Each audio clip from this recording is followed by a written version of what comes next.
जय श्री राधे कृष्णा दोस्तों, राधे राधे। आप सभी के जीवन में कान्हा जी की कृपा हमेशा बनी रहे। आज मैं आपको भगवान श्री कृष्ण और उनकी भक्त की एक ऐसी सच्ची घटना बताने जा रही हूँ जिसमें भगवान खुद अपने भक्त के प्यार में पड़कर उन्हें दर्शन देने आए। दोस्तों, श्री कृष्ण हमारा साथ कभी नहीं छोड़ते, हमेशा हमारे साथ ही रहते हैं। जब हमारा विश्वास प्रगाढ़ होता है ना, तो वे हमें ऐसे नेत्र प्रदान करते हैं जिससे हम उन्हें देख सकें, उनके दर्शन पा सकें। और जब हमारे आस्था और विश्वास मजबूत होते हैं तो भगवान को भी हमारे सामने आना पड़ता है। आइए कथा प्रारंभ करते हैं। मथुरा के निकट एक गांव में छोटी लड़की रहती थी। वृंदावन के निकट होने के कारण वहां से बहुत से लोग ठाकुर जी के दर्शनों को जाते थे। जब वो छोटी बच्ची 5 साल की हुई तो उसके घर वाले बांके बिहारी जी के दर्शन के लिए जा रहे थे। उस समय वाहन बहुत कम होते थे। उनको दर्शन को जाते देख उस छोटी लड़की ने कहा, पिताजी, मुझे भी अपने साथ ठाकुर जी के दर्शनों के लिए ले चलो। पिताजी ने कहा, बेटा, अभी आप छोटे हो, इतना चल नहीं पाओगे, थोड़े बड़े हो जाओ तब तुम्हें साथ में ले चलेंगे। कुछ समय बीता। जब वो 7 साल की हुई तो फिर घर वालों का किसी कारणवश वृंदावन जाना हुआ। फिर उस बच्ची ने कहा, पिताजी, अब मुझे भी साथ ले चलो ठाकुर जी के दर्शनों के लिए। लेकिन किसी कारणवश वो उसको न ले जा सके। बच्ची के मन में ठाकुर जी के प्रति बहुत प्रगाढ़ प्रेम था। वह बस उनका मन से चिंतन करती रहती थी और दुखी भी होती थी कि ठाकुर जी के दर्शनों को न जा सकी आज तक। गांव में उसके सभी सहपाठी प्रभु जी के दर्शन कर चुके थे। अब वो सब ठाकुर जी के मंदिर और उनके रूप का वर्णन करते तो इस बच्ची के मन में दर्शन की लालसा और भी बढ़ जाती। समय अपने पंख लगा के बढ़ता गया। कई अवसर मिले जाने के, पर शायद उसके भाग में ठाकुर जी के दर्शन नहीं लिखे थे। जब वो 17 साल की हुई तो उसके पिताजी को उसके विवाह की चिंता हो गई। उसका विवाह तय हो गया। संजोग कहो या उसका ठाकुर जी के प्रति प्रेम, उसका विवाह वृंदावन के सबसे पास वाले गांव में ही हो गया। वह लड़की बहुत प्रसन्न थी कि अब तो उसको भी ठाकुर जी के दर्शन होंगे। जब विवाह संपन्न हुआ तो वह अपने ससुराल गई, फिर रस्म निभाने के लिए वापस अपने घर आई। 1-2 दिन बाद वो और उसके पति जब वापस अपने घर जा रहे थे तो बीच में यमुना नदी पर उसके पति बोले, तुम कुछ देर इधर बैठो, ये मैं यमुना में स्नान करके आता हूँ। उस लड़की का चिंतन अब ठाकुर जी की तरफ चला गया और सोचने लगी कि कब ठाकुर जी के दर्शन होंगे। उस लड़की ने लंबा घूंघट निकाल रखा था क्योंकि गांव है, ससुराल है। वह वहीं बैठ गई। फिर वो मन ही मन विचार करने लगी, देखो ठाकुर जी की कितनी कृपा है, उन्हें मैंने बचपन से भजा और दर्शन के लिए लालायित थी। उनकी कृपा से अब मेरा विवाह श्रीधाम वृंदावन में ही हो गया। मैं इतने सालों से ठाकुर जी को मानती हूँ, पर अब तक उनसे कोई भी रिश्ता नहीं जोड़ा।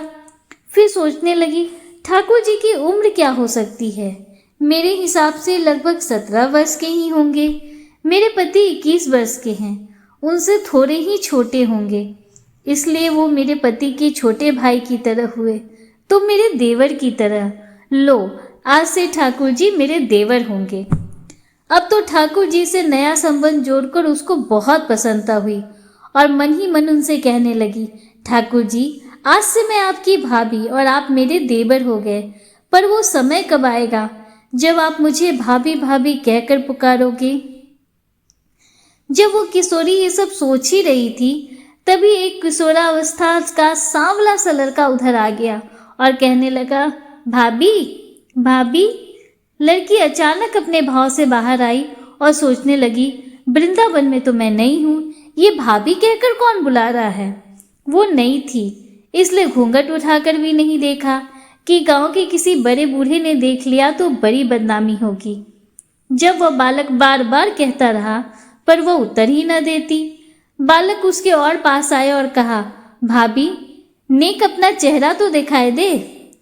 अब वो सोचने लगी, अरे ये बालक तो बहुत जिद कर रहा है, इसलिए उसने और कस के अपना घूंघट पकड़ लिया और बैठ गई कि कहीं घूंघट उठाकर न देख ले। भाभी आपने ये पर्दा क्यों कर रखा है, हम तो आपके देवर हैं। उस लड़की ने उसको एक नज़र देखा, फिर कहा, नहीं हम आपको नहीं जानते, और घूंघट ओढ़ लिया। नहीं नहीं, हम आपको जानते हैं, आप उस गांव के हो ना, बस कुछ ही दूर में हमारा घर है। भाभी अपना चेहरा तो दिखाओ। जब कह दिया ना कि हम आपको नहीं जानते, इनको पता चल गया तो बहुत मार पड़ेगी। भाभी आप तो नाराज हो रही हो, देखो हम आपके इतने प्यारे देवर हैं, आपसे मिलने के लिए इतनी दूर तक आ गए, और आप हो कि बात ही नहीं कर रहे हो। क्यों आप हमसे मिलना नहीं चाहते थे? और इतना कहते ही उस लड़के ने घूंघट खींच लिया और चेहरा देखा, फिर भाग गया। थोड़ी देर में उसका पति भी आ गया। उसने अपने पति को सब बातें कह दी। पति बोला, चिंता मत करो, वृंदावन बहुत बड़ा थोड़ी ही है, कभी भी किसी गली में वो लड़का मिल गया तो हड्डी पसली एक कर दूंगा, फिर कभी भी ऐसा नहीं कर सकेगा। तुम्हें जब भी और जहां भी दिखे मुझे जरूर बताना। फिर दोनों घर को चले गए। कुछ दिन बाद उसकी सासू माँ ने अपने बेटे से कहा, बेटा देख तेरा विवाह हो गया, अब बहू मायके से भी आ गई, अब पर तुम दोनों अभी तक बांके बिहारी जी के दर्शन के लिए नहीं गए। कल तुम जाकर बहू को ठाकुर जी के दर्शन करा लाना। अगले दिन दोनों पति और पत्नी ठाकुर जी के दर्शन के लिए मंदिर जाते हैं। मंदिर में बहुत भीड़ थी। लड़का कहने लगा, देखो तुम स्त्रियों के साथ आगे जाकर दर्शन करो, मैं आता हूँ। जब वो आगे गई पर घूंघट नहीं उठाती। उसको डर लगता कि कोई बड़ा बूढ़ा देखेगा तो कहेगा कि नई बहू बिना घूंघट के ही घूम रही है। बहुत देर हो गई तो पीछे से पति ने आकर कहा, अरे बाबली ठाकुर जी सामने हैं, घूंघट काहे को नाई खोले, घूंघट नाई खोलेगी तो प्रभु जी के दर्शन कैसे करेगी। अब उसने अपना घूंघट उठाया और जो बांके बिहारी जी की ओर देखा तो बांके बिहारी जी की जगह वो ही बालक मुस्कुराता हुआ दिखा। तो वो चिल्लाने लगी, सुनिए ओ जी जल्दी आओ जल्दी आओ। पति जल्दी से भागा भागा आया और बोला, क्या हुआ? लड़की बोली, उस दिन जो मुझे भाभी भाभी कहकर भागा था ना, वो लड़का मिल गया। पति ने कहा, कहाँ है? अभी उसे देखता हूँ, बता तो जरा। उसने ठाकुर जी की ओर इशारा करके कहा, ये रहा आपके सामने ही तो है।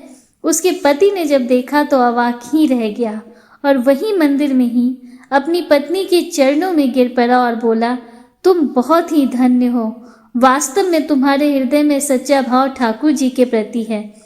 हम इतने वर्षों से वृंदावन में हैं, पर आज तक हमें उनके दर्शन नहीं हुए, और तेरा भाग्य इतना उच्च है कि ठाकुर जी ने तुझे दर्शन दे दिए।